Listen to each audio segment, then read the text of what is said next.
should you hire your friends?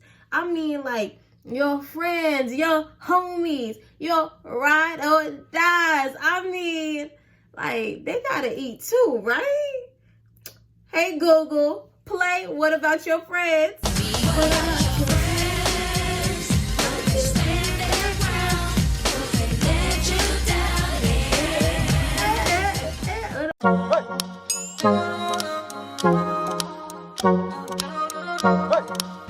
Hi, hello, what's up? It's your girl, Just Say Shan, and this is where reality meets faith. Now, if you're new to my channel, welcome, and you know what's next. Like, subscribe, share, tell a friend to tell a friend, and come join the Shan fam. You feel me? So look, I'm so excited, y'all. Today, I will be sharing with y'all the first of many series that I'll be introducing on my channel, and it's called Pro Therapy 101, where I'll be providing you with support, tips, and tricks on how to be a thriving professional while tackling the challenges and also celebrating the triumphs that we experience through our journeys in our respective fields. So without further ado, let's get into it. The first topic of this series is, should you hire your friends? I mean, like, your friends, your homies, your ride or dies. I mean, like, they gotta eat too, right? Hey Google, play What About Your Friends? What about your friends? Hey Google, stop playing the song. So look, let's get into it. Should you hire your friends? Guys, I think that this question requires some thought before you can even say yes or no. There are 3 things I think you need to think about before you say yes or no to hiring your friends. And the first thing is, number 1, what is your friend's intentions? What is their true passions at heart? Do they just want to make some extra money, or are they actually looking to make an impact and connect with whatever you got going on in the space that you're currently leading? I don't know. If you have a marketing team, would you want to hire your friend that wants to be a chef? Let's think about it. If your friend is telling you all they want to do is chef it up all the time, and they just want to be a chef, and right now you're looking for people that's like really committed to the marketing field, would you hire your friend? That's something to consider. Now, number 2, you also need to consider the relationship you have with this person. Is this relationship too personal where you cannot maintain a healthy boundary? Because if you're going to now be the manager for your friend, whatever personal relationship y'all have outside of work has to shut down once you get into work. And you have to be able to act accordingly. So for you, would that be challenging? And that's something that you have to identify. And third, what is your vision? You're the leader of this current space. You know, just more background information on me. I'm a program director. I oversee the daily operations of this phenomenal after-school program. So when I'm looking for individuals to come in and work in the program, I'm looking to see what type of skill and talent you have, but how can you also share that with my scholars? Now, if you're not passionate about youth or making a difference or change and impact, then no, I'm not trying to hear anything you have to say. So that's something to consider. What is your vision? My vision is to make sure I bring in people that can support the development of the youth that I serve and also provide them with an experience that transforms their lives. So now for you, you have to identify what your vision is and see if your friend connects and lines up with it. Now, after you considered all these 3 things, I think then you can move into the space of answering the question whether or not you should hire your friends. I first want to say that if you're in the position to hire your friends or hire individuals you know, or just hire people, period, number 1, kudos and shout outs to you. It's not easy to lead people. It's not easy to, have to execute daily multiple tasks. Like, I work in a fast-paced environment, so things are constantly changing. I'm adapting. I'm being flexible. And so with that, I just want to say kudos to you, shouts out to you, because I see you, I feel you, and I know. Now, after we've considered all these things, I would say that I wouldn't completely say no to hiring your friends. I just say follow those 3 things as a rule of thumb.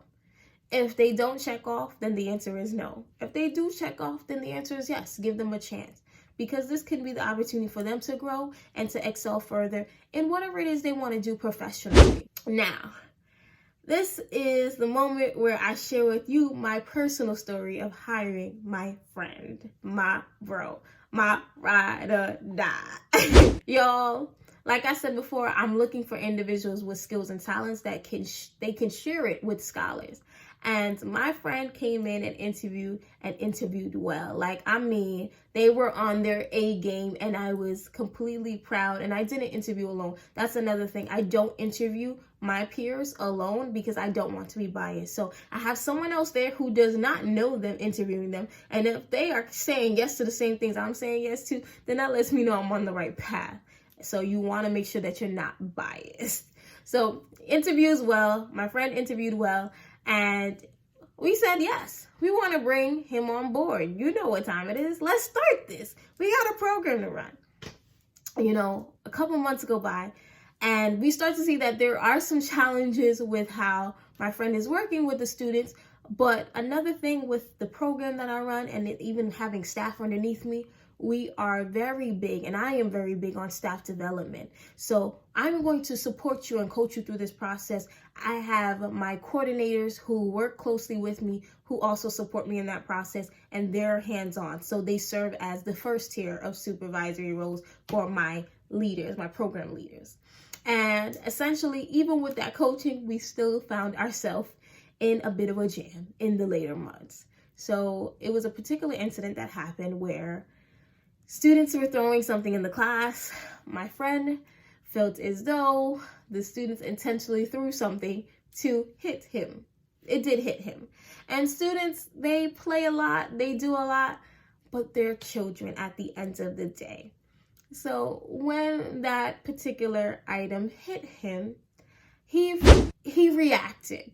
He reacted, y'all. And look, this is for anybody out there that are working with children. Let me tell y'all something.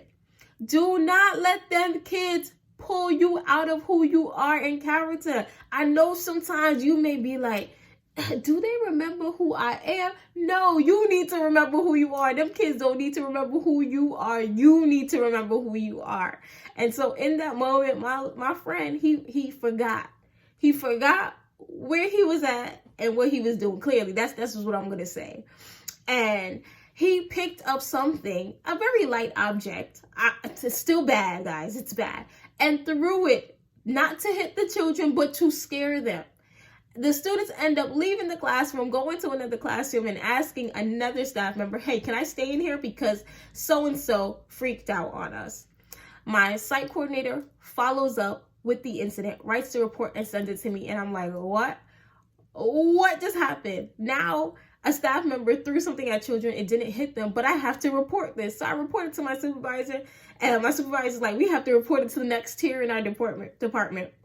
We reported it, and this is where it led to the termination. So this was a complete violation of our policy. You should never put any harm to any child. And before anyone is terminated, you have an opportunity to appeal it. You can state your case, say what happened. I gave my friend the opportunity to do so, sent him the email. He never responded. After a period of time of you not responding, the termination goes into a permanent termination. And I had to send him that letter, essentially saying, hey, we are terminating you from this position.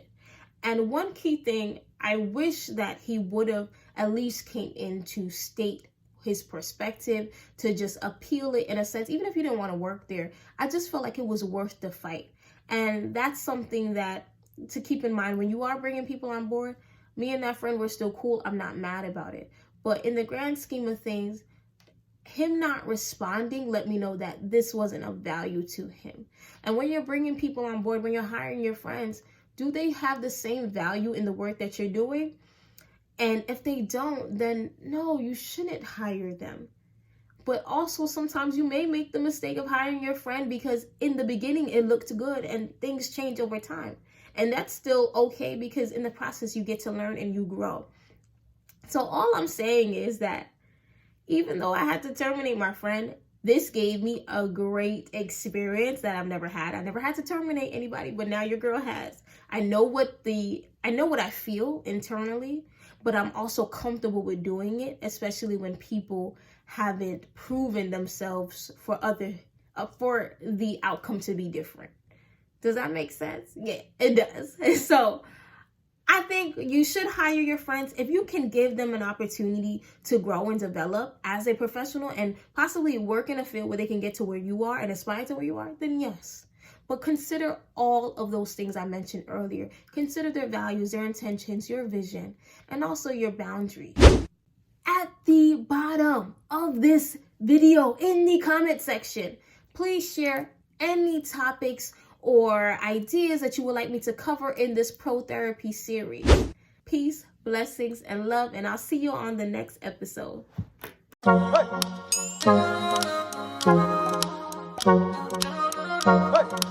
Hey.